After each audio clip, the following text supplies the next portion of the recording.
Mesdames et messieurs, bonjour et bienvenue au 8e sur 9 cours consacrés à notre sujet de cette année, à qui appartient la beauté, art et culture du monde dans nos musées. J'avais été prévenue que pour des questions d'organisation, nous commencerions aujourd'hui seulement à 16h30. Il est 16h25, alors on commence un peu plus tôt, on verra où nous mène ce cours. Je dois aussi vous prévenir du fait que le prochain cours, le numéro 9 sur 9, aura lieu contrairement à ce qui était prévu initialement la semaine prochaine. Vous vous souvenez qu'on a dû décaler un cours pour une séance qui a sauté. Donc on est décalé, mais on continue jusqu'au bout. En revanche, la journée d'études qui devait avoir lieu le 22 juin est reportée à plus tard, aussi, notamment aussi pour des raisons d'organisation, parce qu'a lieu ici la grande conférence de mon collègue Jean-Louis Cohen, le grand échange qu'il va mener avec un grand architecte mondial. Et ça aurait eu lieu à peu près au même moment que cette journée d'études, qui donc est reportée à plus tard, mais nous vous tiendrons au courant. On commence pour de vrai. À qui appartient la beauté, art et culture du monde dans nos musées? Nous allons nous consacrer aujourd'hui, sans doute de manière trop superficielle, mais pour poser des questions, comme on l'a fait dans le cadre des cours précédents, des questions qui touchent cette fois le XXe siècle. Nous allons nous consacrer donc à ce tableau de Gustav Klimt, intitulé, qui est un portrait d'Adèle Bloch-Bauer, peint en 1907. J'y reviens dans un instant. Pour tous ceux qui ont assisté aux séances précédentes, vous vous souvenez que notre démarche est une démarche chronologique dans l'ordre de création d'œuvres qui ont été ensuite, au cours de l'histoire, prises de leur lieu d'origine, de leur lieu de création d'origine, et transférées ailleurs pour des raisons diverses, des raisons qui en général sont liées à des asymétries de pouvoir financier par exemple. Un pays, un État, une région, l'Europe par exemple, a plus d'argent que par exemple l'Afrique, l'Égypte ou l'Océanie pour acheter des œuvres d'art et les faire venir vers l'Europe. Des asymétries qui peuvent être des asymétries militaires en cas de guerre. Le vainqueur s'approprie les œuvres du vaincu et les transporte dans ses propres musées. Asymétries qui peuvent être des asymétries intellectuelles, pour ainsi dire, ou scientifiques. Par exemple, quand une nation ou une école archéologique sait mieux que dans le pays d'origine ce qu'on peut y trouver, ce qui est intéressant, n'informe pas trop les pays, les régions d'origine, et se saisit de pièces importantes parce qu'une tradition scientifique a montré qu'elles étaient importantes. Je pense précisément ici au buste de Néfertiti à la période d'Amarna, et les a rapportées, donc ni en contexte de guerre, ni en les achetant, les a rapportées dans le cadre d'expéditions de moments scientifiques, les a rapportés ou envoyés dans les collections européennes. Nous avons eu différents cas de figure, je vous les rappelle simplement ici, donc des objets qui en quelque sorte n'appartenaient à personne puisqu'ils étaient depuis plusieurs siècles enfouis dans le sable, d'autres qui appartenaient à des églises et qui ont été muséalisés, certains qui ont été saisis en temps de guerre et dont on considère maintenant, des années plus tard, qu'ils ont une appartenance locale ou identitaire. Et aujourd'hui, nous allons nous occuper pour la première fois d'un objet tiré d'une collection, pris, et le vocabulaire est important, d'une collection particulière. Nous n'avions pour le moment pas eu ce cas de figure d'une œuvre d'art dont l'origine première est une collection particulière, une famille, un couple, une femme. Vous allez voir. La semaine dernière, nous nous sommes intéressés à Watteau et plus particulièrement à l'enseigne de Gersaint,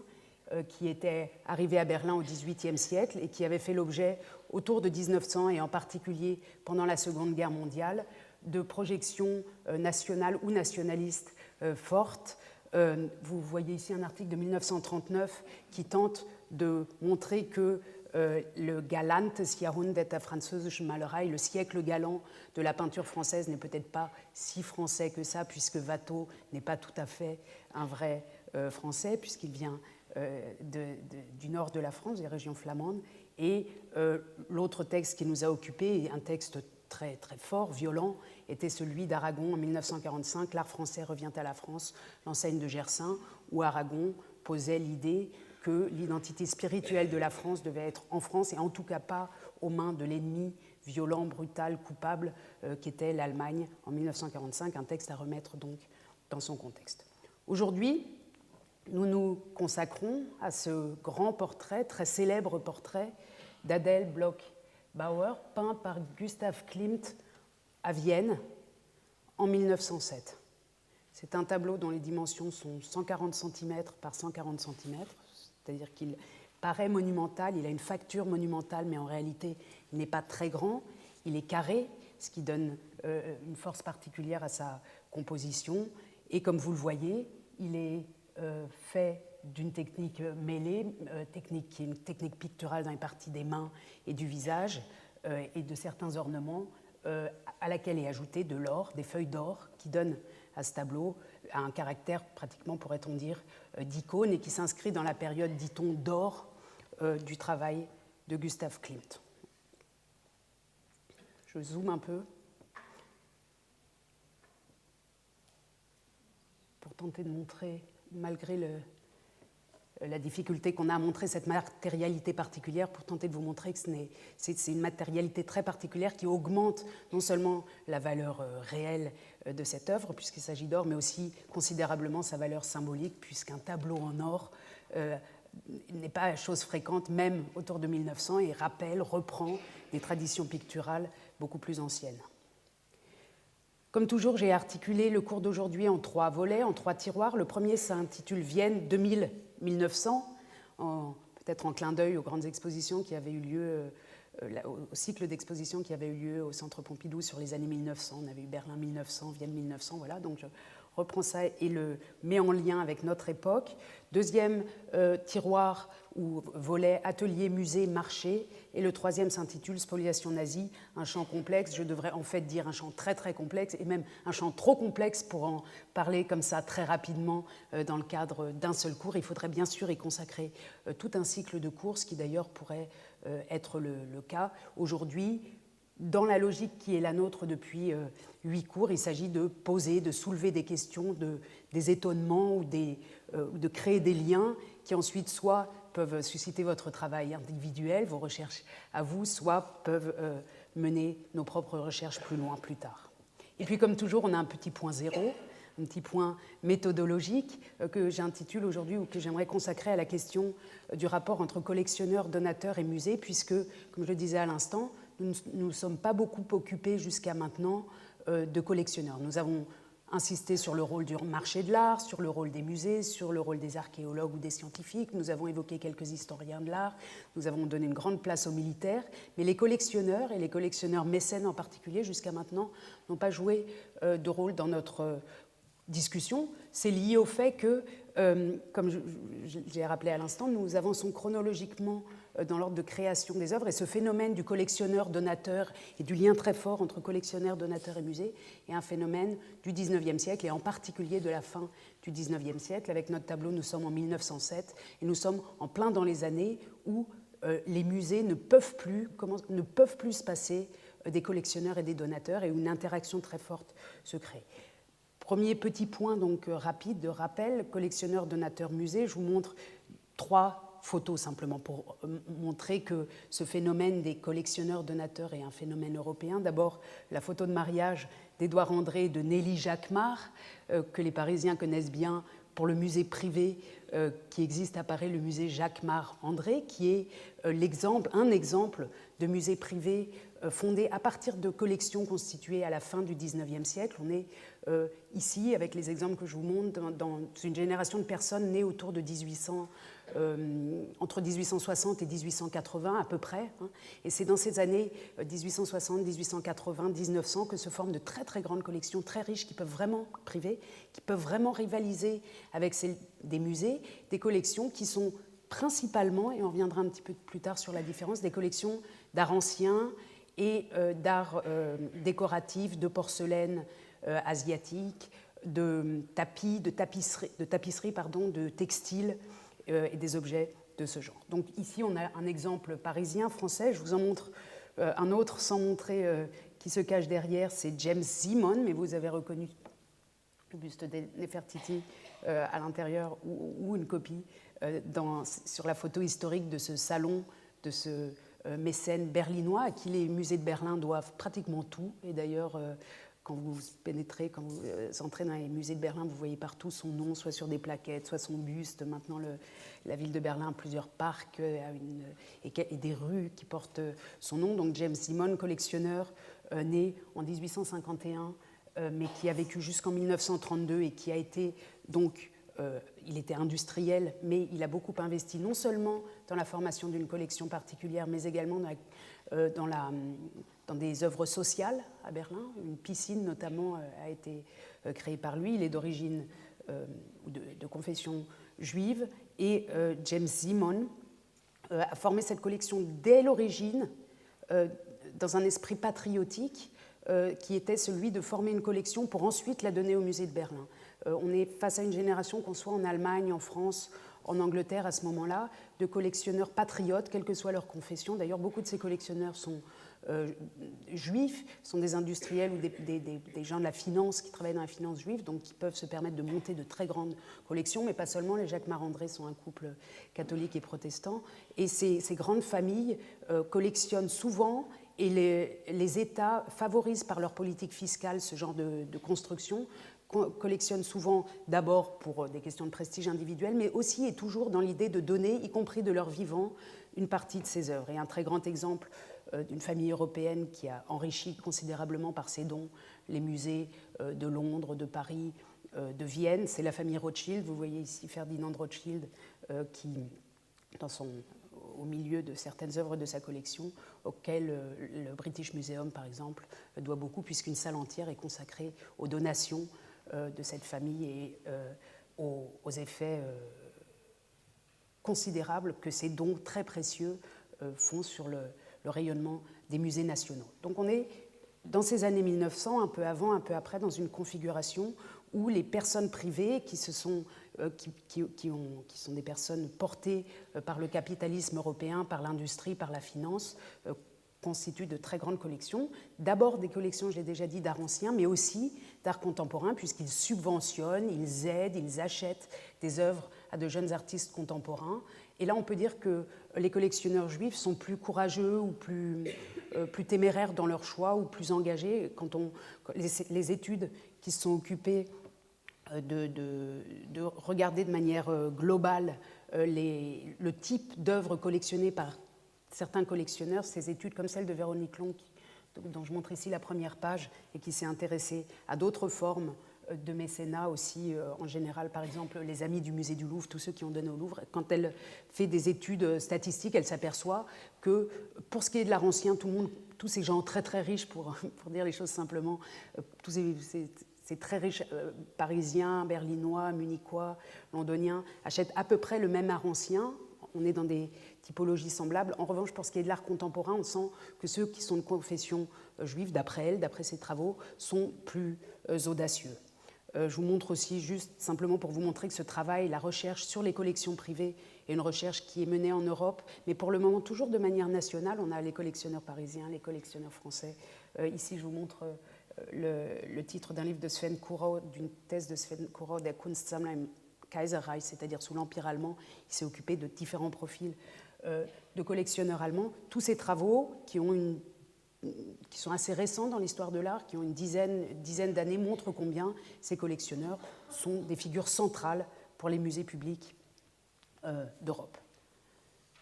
J'en arrive au vrai premier point. Vienne 2000-1900, et premier point qui, vous allez le voir, est lié tout de suite à la question de comment s'approprier une œuvre, ou qui s'approprie une œuvre, quand, pourquoi. On va commencer avec un extrait de film qui met en scène Conchita Wurst. Alors, je ne sais pas si Conchita Wurst est bien connue de tout le monde. Conchita Wurst est une chanteuse, une chanteuse autrichienne qui a gagné un prix de l'Eurovision, ce qui lui a valu sa célébrité, et qui en 2015 a posé déguisée en Adele Bloch-Bauer, comme si elle était le tableau de Klimt,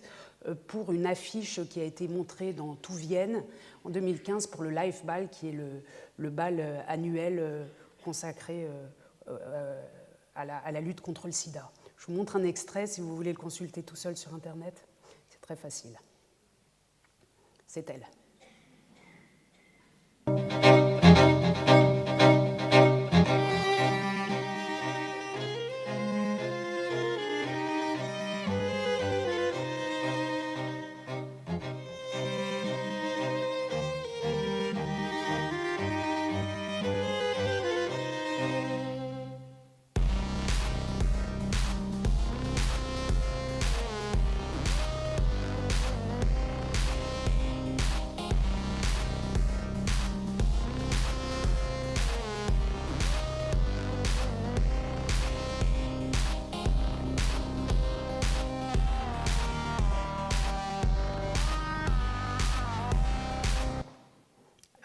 qu'est-ce que ça nous raconte? Il ne s'agit évidemment pas d'une source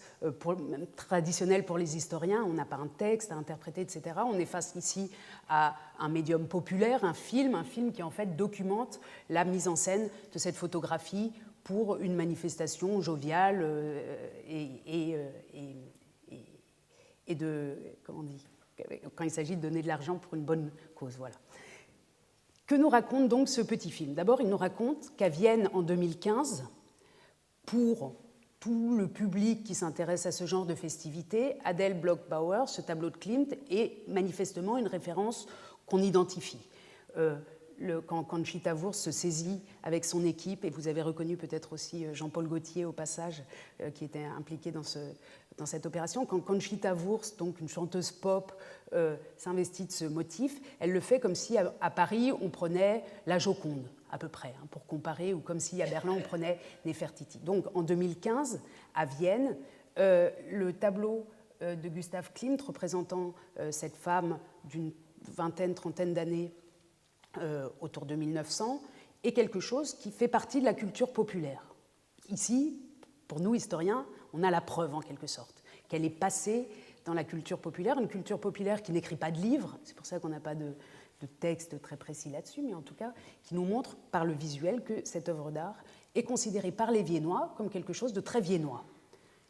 Alors comment s'explique cela et pourquoi elle est prise justement en main ici, ou réappropriée, ou même incorporée, on pourrait dire, en particulier par donc un groupe de personnes qui travaillent contre le sida, qui sont homosexuelles pour certaines, pas toutes, etc. Ils expliquent eux-mêmes dans des interviews que le recours à cette iconographie des années Vienne 1900, ces choses dorées, décoratives, très riches, très légères, on pourrait aussi dire très lourde, mais en tout cas qui joue la légèreté, que cette référence est une référence à la question de la liberté, puisque la sécession viennoise, c'est-à-dire le mouvement qui a été créé et porté par Gustav Klimt autour de 1900, était une sécession, c'est son nom officiel, sécession qui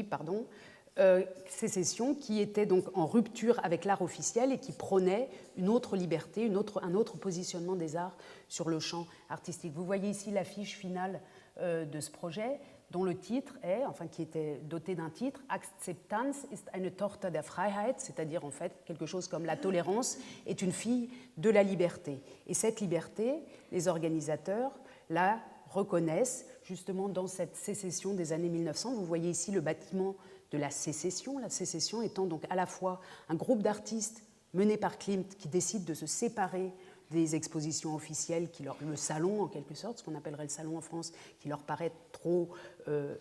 lourd, trop historiciste, pas assez avant-gardiste, qui se séparent, qui se crée un bâtiment que vous pouvez voir à Vienne encore aujourd'hui, qui se crée une revue, qui se crée un style de vie et qui, vous le voyez ici noté, on a du mal à le déchiffrer avec le beamer, qui indique que chaque époque doit avoir son art et que l'art doit avoir la liberté. C'est la deuxième ligne, der Kunst ihre Freiheit. Donc le lien qui est établi ici entre Klimt, Adele Bloch-Bauer et le Live Ball de 2015, c'est quelque chose qui repose sur la question de la liberté et aussi de la liberté de parole, d'oser quelque chose qui sinon n'existe pas. Vous voyez ici les fondateurs de cette sécession qui d'ailleurs sont dans une pose en effet non canonique pour une photo de groupe d'artistes. Klimt est là, ici, Klimt, ici dans une position comme Dieu, le Pantocrator, là, bien frontale. Certains sont allongés, vous voyez donc ces hommes, ce groupe d'hommes, dont tous représentent l'école de peinture viennoise des années 1900 et d'architecture d'ailleurs, et de design. Et vous voyez comment le lien est fait avec Vienne. Alors, quand en 2015, ce petit film provocateur est tourné pour le Live Ball, quand en 2015 ce film est tourné, Adele Bloch-Bauer, ce tableau très connu, qui est l'icône de Vienne, n'est plus à Vienne depuis pratiquement 10 ans. Le 17 février 2006, tout Vienne se couvre d'affiches intitulées Ciao Adele, salut Adèle,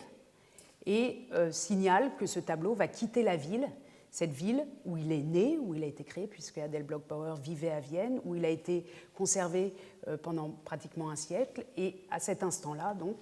en 2006, ce tableau quitte la ville, ce qui n'empêche pas manifestement de permettre à la culture populaire de continuer de considérer qu'il appartient à Vienne, même s'il n'y est plus. Pourquoi il quitte Vienne? Peut-être que vous avez à l'époque suivi cette affaire. Au début de l'année 2006, vous voyez ici un extrait du Figaro publié le 7 février 2006. Au début de l'année 2006, Vienne finit par annoncer, après un long combat juridique, qu'elle va rendre 5 tableaux de Klimt à sa propriétaire ou aux descendants des propriétaires légitimes. Et Vienne insiste sur le fait que les sommes qu'il faudrait investir pour garder ces tableaux à Vienne, ces tableaux qui pourtant sont tellement viennois, que les sommes à investir seraient bien trop considérables. Donc l'Autriche renonce, non seulement elle annonce qu'elle a perdu la partie en quelque sorte, après avoir lutté longtemps pour maintenir ces tableaux à Vienne, et elle annonce dans la foulée qu'elle ne fera aucune tentative pour les racheter après sur le marché de l'art, parce que ce serait une tentative trop coûteuse. Cet exemple est devenu l'un des exemples les plus célèbres ou à la fois les plus connus et les moins connus dans sa profondeur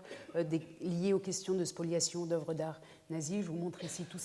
simplement une page donc, internet ni scientifique, ni fondée, ni juridique, et assez mal faite, qui établit le top 10 des œuvres d'art volées par les nazis. Et Adel Bloch-Bauer est numéro 1 dans ce palmarès. On en est là pour le moment, donc si on résume la situation pour nous dans le cadre de notre discussion, on a une œuvre d'art qui est née à Vienne, qui représente une femme viennoise, qui a été peinte par un artiste de la sécession viennoise, qui est resté pendant 100 ans à Vienne et qui, en 2006, quitte Vienne, mais continue d'avoir une fonction identificatrice puisque la culture populaire continue de considérer Adel Bloch-Bauer, ce tableau, comme quelque chose lui appartenant pleinement ou avec lequel elle a envie de jouer, même iconographiquement. L'œuvre a été donc restituée parce que la Deuxième Guerre mondiale a joué un rôle dans ces liens de propriété qu'on va essayer d'explorer, mais qu'on ne pourra pas explorer ici en profondeur parce que, comme je l'ai dit précédemment, chaque dossier est extrêmement compliqué et on peine beaucoup si on n'a pas travaillé soi-même pendant des années. En général, ce sont les juristes qui le font sur ces questions, à donner tous les éléments du dossier pour bien le comprendre. En tout cas, ce cas qui est très célèbre et qui lie la question de la valeur symbolique de l'œuvre avec celle de sa valeur réelle en argent, cet épisode, ce moment de l'histoire des musées et des restitutions a fait l'objet en 2015 d'un film qui résume, en aplatissant beaucoup, toute cette question. Et vous voyez qu'ici l'affiche met elle aussi les éléments de l'histoire ensemble. On a l'or qui reprend l'or du tableau, l'ombre de 2 personnes solitaires qui s'éloignent vers la lumière d'ailleurs et qui projettent une ombre de croix gammée, et en haut l'indication selon laquelle la lutte pour la justice n'aura jamais de fin et qu'on va lutter toujours jusqu'à ce que justice soit faite. Donc, qu'en est-il exactement? Comment cette œuvre est arrivée où elle était? Comment les nazis ou la période nazie a joué dans son titre de propriété? Comment a-t-elle pu être restituée et même réclamée déjà? C'est des questions que je vais tenter autant que possible de démêler un petit peu avec vous. Notre deuxième volet s'intitule donc Atelier, musée, marché, et va essayer de suivre ce qu'on appelle dans la recherche actuelle la provenance de l'œuvre, c'est-à-dire en fait son. J'ai entendu un directeur de musée dire un jour, quand on a un steak dans son assiette, on aime bien savoir d'où il vient. Eh bien, nous, dans les musées, nous aimons bien savoir d'où viennent nos œuvres. C'est ça la provenance. C'est quelque chose que dans d'autres domaines, on peut appeler la traçabilité d'une œuvre, savoir d'où provient-elle, dans quelles mains elle est passée, à quel moment, dans quelles conditions, qu'est-ce qui lui est arrivé dans ces moments-là. Est-ce qu'une violence symbolique réelle a été liée à son appropriation? Voilà. Certains directeurs de musées veulent le savoir, d'autres préfèrent ou ont préféré pendant très longtemps l'ignorer, puisque les demandes de restitution liées à ces efforts de transparence sont très proches. Dès lors qu'on a expliqué que l'œuvre a été peut-être confisquée à un moment de son existence par exemple dans la période nazie pour ce qui concerne l'Europe, dès lors que cette blessure dans la biographie de l'œuvre et de ses propriétaires est mise en évidence, se pose la question très souvent, et plus en France, plus dans d'autres pays que la France qu'en France, ou en France en tout cas une très grande résistance, se pose la question de la restitution éventuelle de ces œuvres. Donc, on y va tout doucement. Je vous ai dit tout à l'heure qu'au début de l'année 2006, Vienne annonçait qu'elle restituerait 5 tableaux de Klimt. La question qui se pose immédiatement, puisqu'on a entendu que ces tableaux avaient été peints dans un atelier, qu'elles étaient la propriété d'un collectionneur, c'est où étaient-elles en 2006 et pourquoi c'est l'État viennois qui annonce qu'il les restitue, enfin l'État autrichien, pardon, Vienne, la capitale de l'État autrichien, qui annonce qu'elle les restitue, et pourquoi cette configuration. En janvier 2006, l'œuvre, donc au moment où on annonce la restitution de ces œuvres, de ces 5 tableaux, sont dans le château du Belvédère, le palais du Belvédère à Vienne, le Haut Belvédère, qui est un grand parc, palais baroque, avec plusieurs, un haut belvédère, un bas belvédère, une orangerie, dans un très grand jardin au sud de Vienne. Cet espace, ce lieu, est d'abord un lieu de la monarchie austro-hongroise, puisqu'il a été construit pour abriter un palais résidentiel, enfin il n'a pas été construit pour être un musée, et dès 1781, très tôt, la monarchie K&K, K&K, Kaiserlich Königliche Monarchie, c'est-à-dire l'Empire austro-hongrois, décide de transformer ce bâtiment en particulier en un musée. Vous vous souvenez qu'on a évoqué il y a 2 ou 3 séances le fait que les musées publics n'étaient pas du tout l'invention de la Révolution française et que d'autres pays,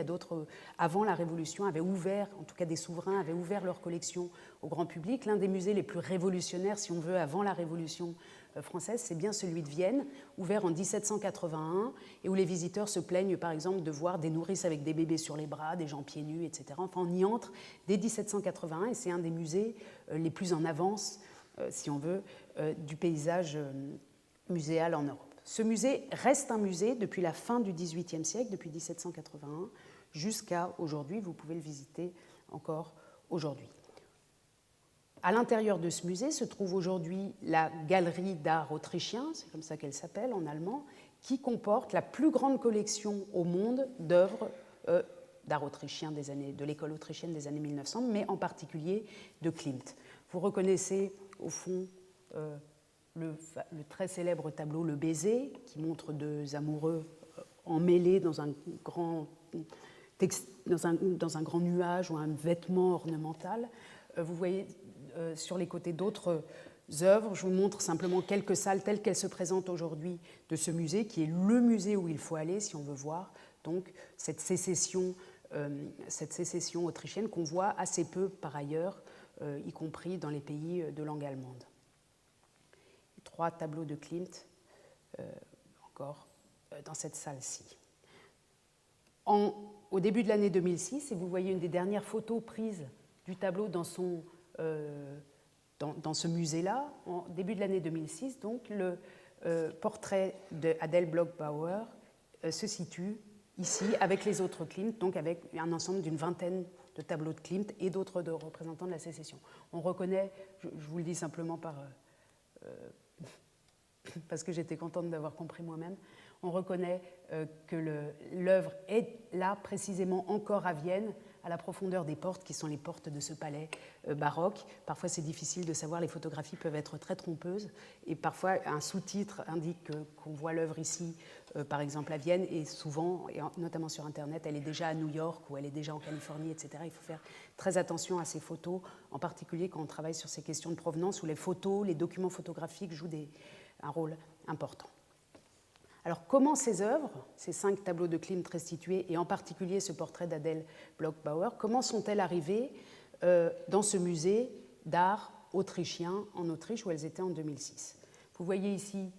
Adèle Bloch-Bauer elle-même, à l'âge de 28 ans, c'est à peu près en 1910, à peu près à l'époque où elle était peinte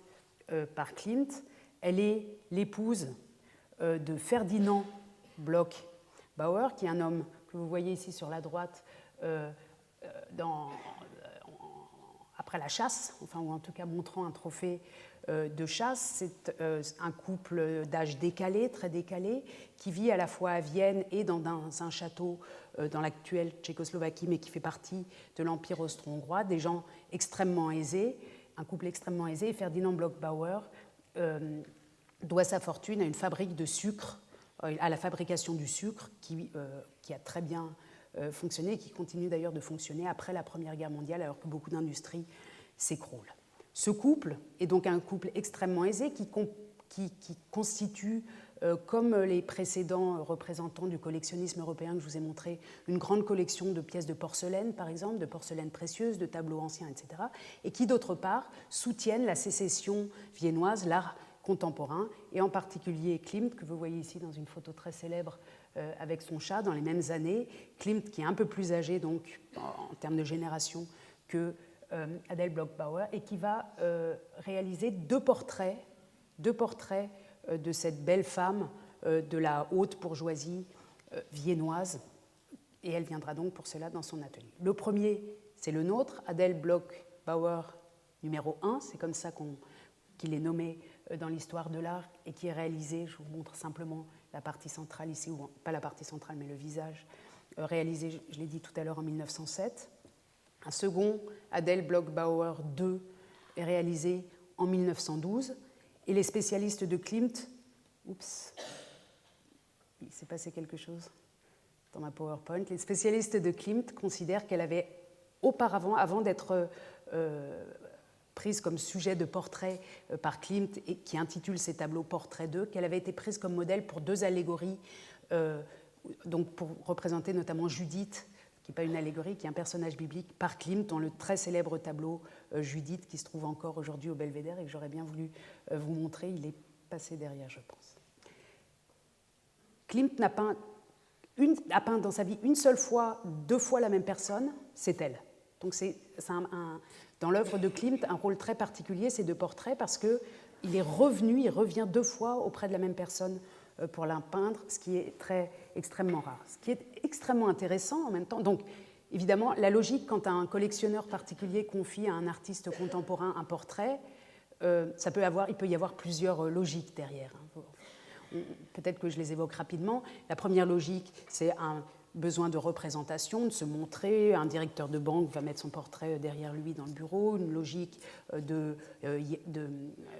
dynastie, céder à la génération suivante un portrait. Mais ça peut être aussi, et c'est aujourd'hui encore comme ça, quand vous êtes quelqu'un de très très riche et que vous voyez un jeune artiste qui vous intéresse, vous lui commandez un portrait, vous n'avez pas spécialement envie de mettre ce portrait dans votre salle à manger, mais vous savez qu'en commandant ce portrait, que vous allez payer, vous soutenez le jeune artiste. Donc faire des portraits, ça peut avoir différentes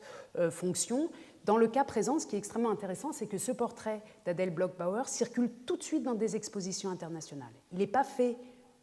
il est sans doute fait pour elle, pour son mari, pour mettre à la maison et pour avoir un beau portrait de Klimt à la maison, mais il est fait aussi pour montrer, pour participer du rayonnement international de Klimt. Vous voyez dès 1907, donc dès l'année où il a été peint, qu'il est exposé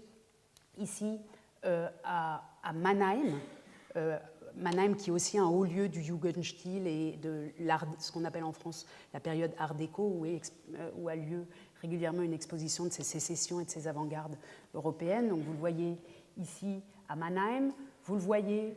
en 1908 dans la Kunstschau à Vienne, qui est aussi une exposition qui a lieu régulièrement des sécessions, et elle est présentée aussi avec le baiser de Klimt et d'autres tableaux de Klimt. Donc un an après avoir été peinte, on peut imaginer qu'entre-temps, ce tableau n'a jamais été sur le mur de la famille Bloch-Bauer. Il circule en quelque sorte. Et ces mécènes, ces gens qui ont commandé ce tableau, le prêtent, c'est-à-dire qu'il y a une vraie logique de soutien de l'artiste. On la voit exposée en 1910 dans la Mostra Individuale di Gustav Klimt, c'est à la 9e biennale d'art de Venise, où une salle entière est consacrée à Klimt. Je ne vous ai pas apporté de photos parce que malheureusement notre portrait n'est jamais sur les plans, sur les photos où on voit cette salle. Et puis il est exposé aussi, et une dernière fois, en 1918 à Zurich, dans une exposition intitulée « Un siècle de peinture viennoise ». Donc nous avons affaire à un tableau qui, pendant les 11 premières années de sa création, circule beaucoup, est reproduit dans la presse, vous l'avez vu, en photo, donc est extrêmement visible, diffusé, et sert, comme d'autres tableaux, de carte de visite à l'artiste Klimt, qui est un artiste extrêmement reconnu. On n'est pas face à un pauvre artiste qui se bat pour exister. Il est déjà très visible, mais il est soutenu par ce type de collectionneurs très fortunés et très généreux de leur collection, puisqu'ils la prêtent. En 1918 est une année déterminante non seulement pour notre histoire concrète, puisque c'est l'année de la mort de Gustav Klimt, qui meurt en février 1918, mais c'est aussi une année clé pour l'histoire des musées, on l'a évoqué la dernière fois, pour l'histoire des musées hors de France, pour l'histoire des musées allemands, pour l'histoire des musées autrichiens, italiens, puisque l'année 1918-1919 marque en tout cas en Allemagne et en Autriche la fin d'abord de l'Empire allemand en Allemagne, on l'avait évoqué, et puis en Autriche, la fin de l'Empire austro-hongrois, ce qui a des conséquences considérables pour les collections publiques, ou pour ces collections qui étaient la propriété des souverains, mais ouvertes au public, et qui, quand ces souverains partent en exil ou sont obligés d'abdiquer, deviennent propriété publique ou non. On avait évoqué la dernière fois les grandes négociations liées à l'achat ou non des Watteau en 1919. Klimt meurt en 1918. L'œuvre n'est plus exposée à ce moment-là dans des expositions itinérantes, ou enfin à l'extérieur de Vienne. Et dans ces années-là, en 1923, Adèle Bloch-Bauer, qui n'est pourtant pas très âgée, elle est née en 1881, donc elle a une quarantaine d'années, un peu plus. En 1923, elle rédige un testament intitulé donc Mes dernières volontés, un testament qui décide de ce qui doit être fait de sa fortune après sa mort. Pourquoi elle fait ça à ce moment-là, on l'ignore. Elle est morte 2 ans plus tard d'une méningite, dit-on. Je n'ai pas vérifié les dossiers médicaux, mais en tout cas, il ne semble pas qu'elle attende spécialement, particulièrement, sa mort prochaine. En tout cas, assez jeune, elle établit un testament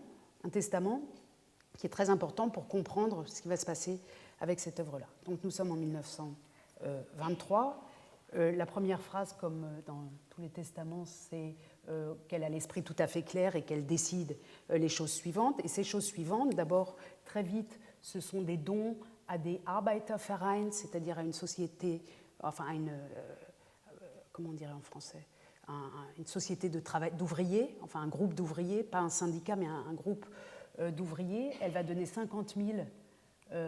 couronnes tchèques au Wiener Arbeiterverein Kinderfreunde, les amis des enfants, et la même somme au Wiener Verein die Bereitschaft, qui est aussi une association. Voilà, donc ça, ce sont des dons sociaux en quelque sorte. Et par ailleurs, un peu plus loin dans son texte, elle décide, elle souhaite que les 2 portraits, je traduis, meine 2 Porträts und die 4 Landschaften von Gustav Klimt, mes 2 portraits et les 4 paysages de Gustav Klimt, bitte ich meinen Ehegatten nach seinem Tod der österreichischen Staatsgalerie in Wien. Donc elle demande à son mari de donner, de léguer, après sa mort, si elle meurt, après sa mort, elle demande à son mari de léguer ces 2 portraits, Adèle Bloch-Bauer 1 et 2, et les 4 paysages de Gustav Klimt qu'elle possède, à la Österreichische Staatsgalerie in Wien, c'est-à-dire au musée qu'on a vu précédemment, et elle souhaite par ailleurs que toute sa bibliothèque à Vienne et dans leur grand palais à la campagne, soit donnée, léguée à la Wiener Volks- und Arbeiterbibliothek, c'est-à-dire la bibliothèque du peuple et des ouvriers de Vienne. Donc là aussi, acte de mécénat en quelque sorte, ces tableaux très précieux qu'elle possède, en plus après la mort de Klimt, la valeur de Klimt a considérablement augmenté, elle souhaite les léguer au musée public de sa ville et de son État, et par ailleurs les livriront dans une bibliothèque comme œuvre caritative, une bibliothèque populaire.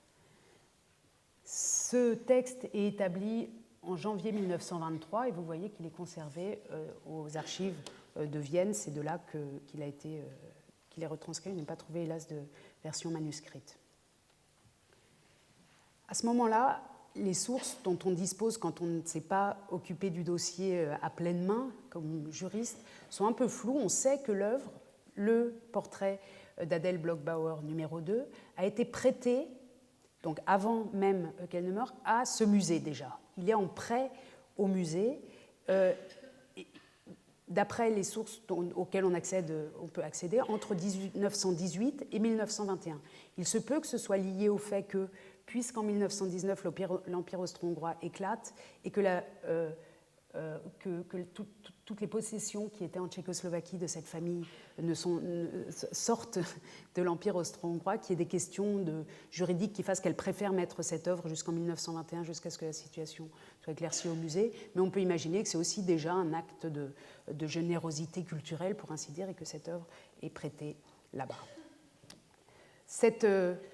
Ce musée, qu'on a vu tout à l'heure dans son état actuel en 2006 et tel qu'il est encore aujourd'hui, ce musée a été créé en 2003, ou cette collection dans ce lieu a été créée en 1903, à l'initiative de Klimt, qui considérait qu'il fallait que Vienne, comme d'autres villes européennes, et en particulier Berlin et Munich, la France est un peu plus en retard là-dessus, il y avait un musée de l'art contemporain qui était le musée du Luxembourg, mais qui rencontre beaucoup de difficultés au XIXe siècle, en tout cas que la ville de Vienne mérite d'avoir un musée d'art contemporain, et Klimt et ses amis de la Sécession appuient la création d'un tel musée qui est finalement ouvert en 1903 et qui va s'appeler la Moderne Galerie. À cette époque-là, Moderne Galerie est installée au Belvédère et montre de l'art tout à fait récent d'artistes encore vivants. Oups là, celui-là, pardon, je fais un truc, il est venu s'incruster au mauvais moment. Clic, je le mets là. Quand on feuillette le catalogue de cette Moderne Galerie à Vienne, Moderne Galerie, catalogue de 1903, on voit qu'ils sont présentés côte à côte des artistes français, donc Claude Monet, geboren zu Paris, 14. novembre 1840, né en 1840 à Paris, travaille à Paris, et on voit que Claude Monet n'est pas mort, on est en 1903, il n'est pas mort, ou bien Giovanni Segantini, qui lui est à peine mort, est mort 4 ans plus tôt, et donc Klimt, qui est représenté dès ce premier musée de 1903, au moins par 2 œuvres de sa première période. Donc on est face à un musée qui est en Autriche, qui est un musée national autrichien, mais qui présente de l'art européen contemporain. C'est un musée d'art contemporain européen. Et c'est à ce musée-là que Adèle Bloch-Bauer souhaite léguer ses œuvres après sa mort. J'en arrive au 3e volet, le volet intitulé « Spoliation nazie, un champ extrêmement complexe ». Et je rappelle, mais vous le savez, qu'en 1938, l'Autriche, qui donc était une république depuis 1919, depuis la fin de l'Empire austro-hongrois, l'Autriche est une république, ces musées sont devenus des musées de la République, que l'Autriche est rattachée par l'Anschluss à l'Allemagne nazie, et vous voyez sur cette affiche notamment, qui est simplement un document pour visualiser cette date qui vous est peut-être moins présente qu'elle peut l'être dans le domaine allemand, l'Empire allemand devient un empire qui inclut Vienne, Linz, donc, qui est redevenu aujourd'hui et qui était Innsbruck, Klagenfurt, etc., l'Autriche. Alors là, on arrive dans un moment de l'histoire des musées, de l'histoire du patrimoine artistique en Europe, qui est un moment complexe. Et je voudrais simplement rappeler, parce que souvent on mélange ces différentes dimensions, que ce que souvent, et on l'a vu tout à l'heure, on voit présenter en France, notamment dans le vocabulaire qui existe, qui est disponible en France, comme les œuvres d'art volées par les nazis, ou sous le terme général de spoliation, que ce terme recouvre vraiment beaucoup d'opérations, de cas, de logiques différentes, et à l'intérieur de ces logiques, des dossiers qu'il faut très très bien connaître pour pouvoir répondre aux questions. Mais je vous montre simplement trois de ces logiques pour qu'on sache de quoi on parle. La première logique, ou le premier lieu où la politique culturelle nazie s'attaque aux musées et aux œuvres d'art, c'est l'opération d'art dégénéré, Entartete Kunst, qui est non seulement le titre d'une exposition, vous voyez ici le Ausstellungsführer, le catalogue, le guide de l'exposition, donc de cet art dégénéré, art entre guillemets. L'exposition d'art dégénéré n'est qu'un moment dans toute cette opération de déclaration de Entartete Kunst. Ce qui nous intéresse présentement pour l'histoire des musées, c'est que les les autorités nazies vont prendre dans les musées, qui sont aussi des musées d'art contemporain, notamment à Berlin, à Vienne, dans l'Allemagne de l'Ouest, à Essen, etc., partout, à Hambourg, ils vont chercher dans les musées d'art contemporain les œuvres d'art contemporain qu'ils considèrent comme dégénérées, c'est-à-dire, en gros, pour faire très très simple, l'expressionnisme allemand, qui est retiré des musées et mis dans des dépôts, notamment à Berlin, 4 dépôts, des dépôts où ils sont regroupés pour être ensuite vendus sur le marché international, puisque ces œuvres ont une qualité muséale déjà, elles sont tirées des musées, c'est de l'art contemporain, qui va être vendu pour produire des devises pour les Allemands. Ça, c'est un premier cas, c'est les autorités nazies qui s'attaquent à leurs musées publics, où les musées publics parfois jouent d'ailleurs le jeu, qui vident leur propre musée public, leur propre collection publique, des œuvres trop contemporaines ou ne correspondant pas à l'idéal esthétique nazi. Ça, c'est un premier cas. Ensuite, le second cas, ou le second grand projet de la politique patrimoniale des nazis, c'est le projet du musée de Linz, le Führermuseum à Linz, donc en Autriche, qui est très proche de la ville natale de Hitler, Braunau. Vous voyez ici une photographie qui représente Hitler devant une très grande maquette de cette ville de Linz, qu'il pensait mettre au goût de l'esthétique nazie par de grands projets architecturaux, projets qui comprennent un très grand musée, le Führermuseum, calqué sur le modèle, en tout cas c'est comme ça que certains le voient, du musée Napoléon, donc vraiment un musée qui serait un lieu où on rassemblerait les œuvres d'art ancien, plutôt, mais aussi des collections numismatiques, des sculptures, des œuvres saisies partout en Europe pour les présenter dans un méga musée du Führer. Ce musée a été bien étudié, puisque toute une équipe d'historiens de l'art avait été lancée sur le projet, notamment le directeur des musées de Dresde, qui s'appelait Posse, mais pas seulement. Dont un grand groupe d'historiens de l'art est chargé de repérer en Europe, soit sur le marché de l'art, soit dans des collections particulières, soit même dans des musées, mais les musées sont protégés par des conventions internationales, sont chargés de repérer des œuvres qui pourraient être intéressantes pour le musée de Linz, et non seulement de les repérer, mais soit de les acheter sur le marché, soit de se les approprier. Et pour faire ce travail, où les historiens de l'art à qui est confié ce travail produisent 2 types de documents, des listes, comme cette liste ici, des œuvres de François Boucher et de Hubert Robert qui doivent aller au musée de Linz, et ils produisent des albums de photos qui ont été retrouvés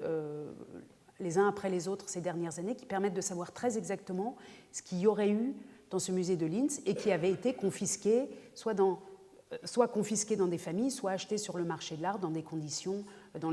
qu'on connaît, c'est-à-dire des conditions d'extrême pression pour les familles juives notamment qui avaient dû émigrer et qui souvent ont été obligées de vendre leurs collections à des prix qui n'étaient pas toujours, et là encore il faut faire attention, parfois c'était aussi les prix du marché, mais en tout cas elles ont vendu précipitamment des collections qui peut-être n'auraient pas été vendues, et ce sont exactement le type de collections que j'ai évoqué tout à l'heure, donc des collections d'art ancien, de porcelaine, de sculptures médiévales, etc. Donc ici vous voyez la page française en quelque sorte pour Linz, et puisqu'on avait évoqué Watteau la semaine dernière, je n'ai pas résisté à l'envie de vous montrer ce très beau petit tableau grand comme ça de Watteau conservé aujourd'hui à Berlin, qui avait été racheté sur le marché de l'art pour Linz et qui avait été présenté dans la presse comme le tableau préféré d'Hitler, qui était très content de se comparer à Frédéric le Grand en disant Frédéric le Grand aimait Watteau et c'était un grand monarque, et moi qui suis un grand monarque j'aime Watteau et je vais le mettre dans mon musée à Linz. Actuellement le musée est présenté, ce tableau est présenté à la Gemäldegalerie de Berlin sans indication de provenance, il est un prêt, une Dauerleihgabe, donc un prêt permanent de la Bundesrepublik, puisqu'une fois qu'il a été retrouvé dans les fonds destinés à Linz, puisqu'il avait été acheté sur le marché,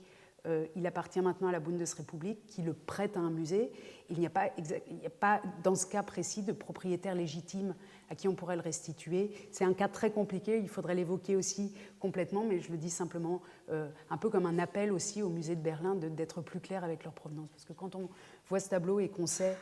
qu'il a failli aller d'être le numéro 1, le tableau préféré d'Hitler dans un musée, ça change peut-être, ça ne change pas la perception qu'on en a, mais ça change en tout cas, pas la perception esthétique, mais l'intensité historique ou la densité historique du regard qu'on peut porter sur une œuvre. Et une visite au musée, c'est sûrement d'abord beaucoup une expérience esthétique, mais c'est aussi une expérience du temps, de l'histoire et de la manière dont ces œuvres nous parlent depuis des siècles très anciens. Et c'est important, me semble-t-il, en tout cas, de savoir très bien comment elles sont arrivées là et pourquoi, et qui les a trouvées bien avant et qui non, etc. Et puis le troisième et criminel projet de la politique patrimoniale ou des musées nazis, c'est la confiscation, le dépouillement, la spoliation de familles juives soit exterminées, soit contraintes à l'exil, et qui, dans certains cas, pas toujours, mais dans certains cas, quand il s'agissait de familles aisées, ont dû soit laisser leurs tableaux, leurs collections sur place dans leur villa ou dans les dépôts où elles les avaient mis en sécurité, soit les vendre très vite aux enchères, ce qui a créé un grand mouvement sur le marché de l'art européen, et en particulier en Allemagne, où l'art ancien fait l'objet d'un boom considérable en particulier dans les ventes aux enchères, avec toute une nouvelle génération d'acheteurs qui sont les jeunes nazis qui veulent acheter de l'art ancien pour se faire une situation. Donc on a trois cas de figure. L'art dégénéré, c'est prendre de l'art dans les musées, de l'art qui ne correspond pas à l'esthétique officielle, les placer dans des dépôts et les vendre ensuite à l'étranger pour faire de l'argent, sachant que certains nazis considéraient ces tableaux comme de très grande valeur et ont essayé de se les approprier aussi. C'est la première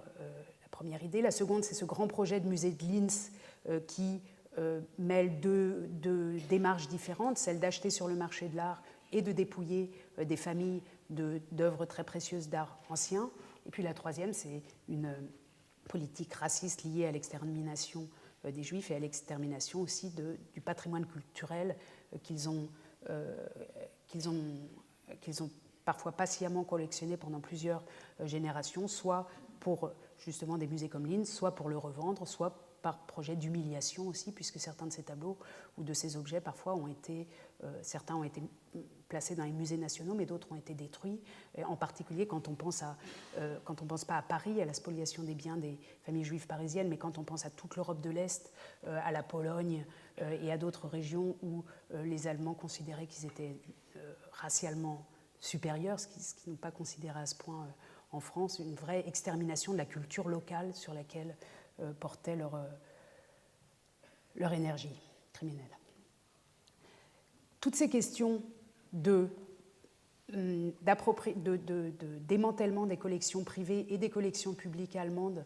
pendant la période nazie est revenue à notre souvenir et à la conscience collective de nous autres Européens seulement assez récemment, dans les années 2000, entre le moment où les choses se sont produites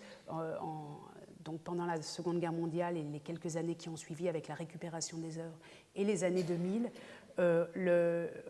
n'était pas un sujet d'étude et un sujet pour la presse, c'est seulement à partir du début des années 2000, avec quelques très grands cas de restitution qui ont été mis en lumière par la presse, de restitution donc aux propriétaires légitimes d'œuvres, que ces questions sont revenues sur le devant de la scène. Je vous montre quelques articles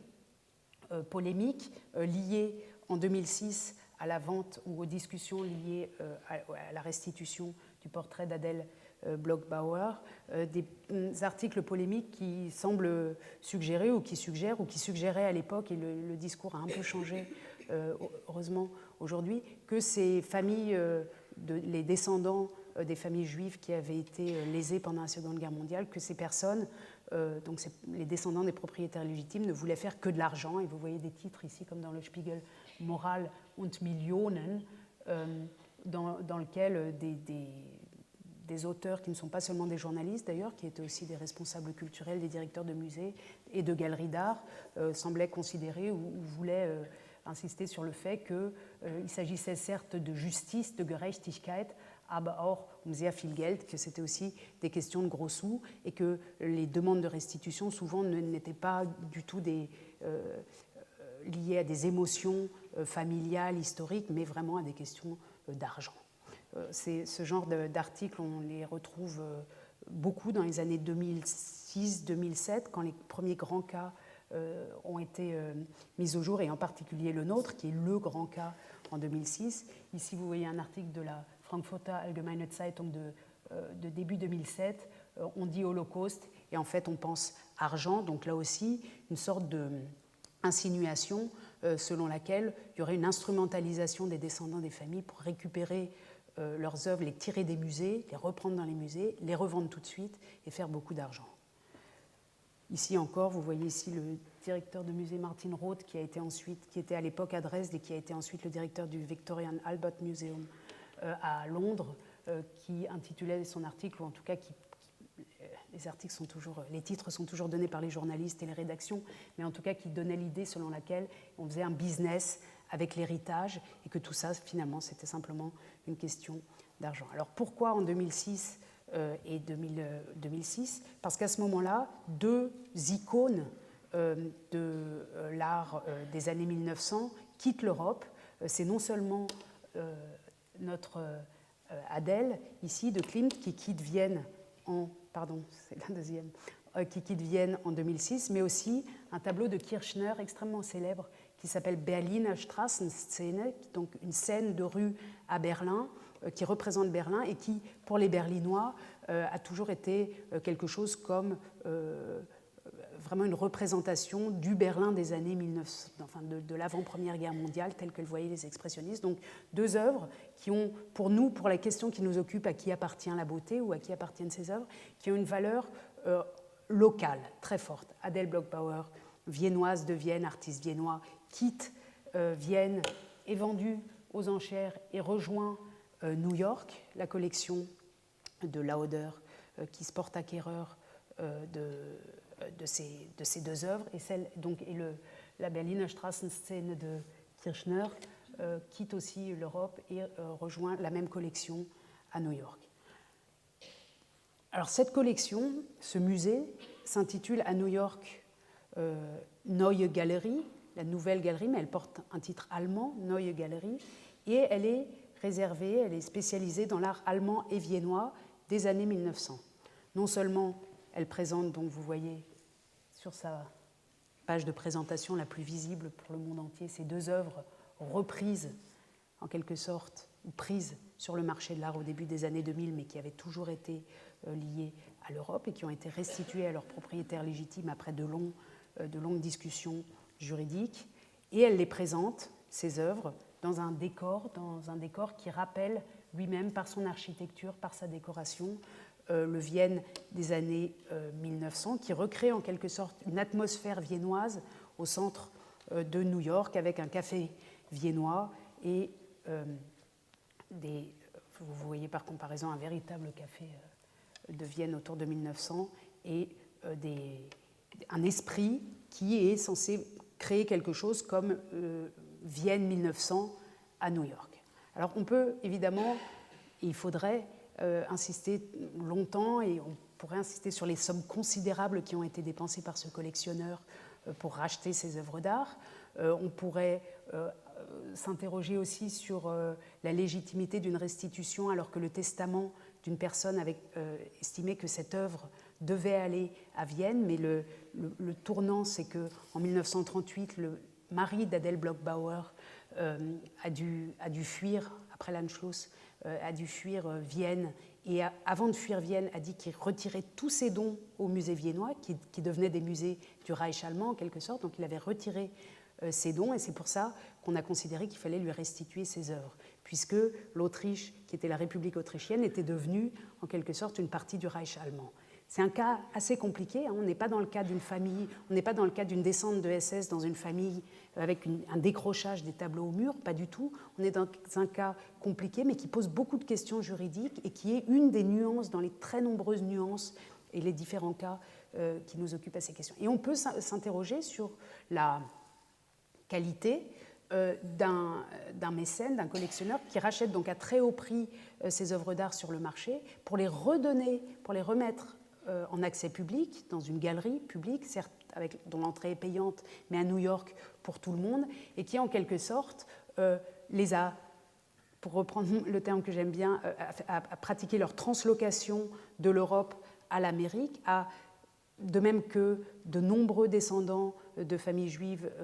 poursuivies ont fait ce mouvement de migration jusqu'aux États-Unis et qui crée à New York, peut-être aussi pour ce public-là, pour le descendant des enfants juifs, ce sont mes interprétations, après il faudrait travailler, mais qui crée un lieu qui rappelle cette Europe-là à ceux qui ont dû la quitter une ou deux générations avant. En tout cas, tout ça a sûrement une légitimité, chaque chose a sûrement une légitimité. On ne peut pas, et c'est le message que j'aimerais formuler aujourd'hui, on ne peut pas avoir, me semble-t-il, de jugement trop tranché. Enfin, il faut avoir, bien sûr, une éthique du patrimoine, bien sûr, mais toujours regarder tous les côtés à la fois et les intentions des uns et des autres pour bien comprendre la logique qu'il y a derrière, ce qui est particulièrement intéressant dans cette Neue Galerie par rapport à un grand nombre encore malheureusement de musées européens, c'est qu'elle indique la provenance des œuvres à côté de chaque œuvre, c'est-à-dire que vous voyez ici la rubrique provenance qui explique comment l'œuvre est arrivée là, et on aimerait bien avoir des bases de données comme ça quand on regarde les collections du Louvre ou même les collections de Berlin pour savoir quand est arrivée cette œuvre, telle œuvre que j'aime bien et pourquoi est-elle là. Donc ce petit musée-là qui a un très petit nombre d'œuvres bien sûr peut le faire et le fait comme un projet en quelque sorte. Nous, on explique d'où viennent nos œuvres, c'est une sorte de manifeste pratiquement. Et j'arrêterai sur cette information beaucoup plus récente, et vous avez sans doute vu qu'un roman vient d'être consacré à Adèle au tableau de Klimt, Adèle Bloch-Bauer par Valérie Trierweiler, roman qui vient de sortir. Mais en tout cas, vous voyez qu'ici, en février 2017, donc il y a quelques semaines seulement, une célèbre présentatrice américaine a revendu l'autre portrait d'Adèle Bloch-Bauer, le numéro 2, qu'elle avait acheté en 2006, puisqu'il avait fait partie de cette grande restitution de 5 œuvres, comme le nôtre, qu'elle avait acheté à l'époque pour une certaine somme, et qu'elle a revendu très récemment à une somme encore plus considérable et à un collectionneur chinois qui a promis de le mettre en septembre 2017 dans un musée public lui aussi. Donc là encore, on aurait une migration du Vienne 1900 qui maintenant serait mis en Chine pour le moment où pendant quelques semaines les deux portraits d'Adèle Bloch-Bauer ont été réunis pour la première fois depuis 10 ans puisqu'ils étaient à Vienne ensemble. Ils ont été réunis dans la Neue Galerie de New York, ce qui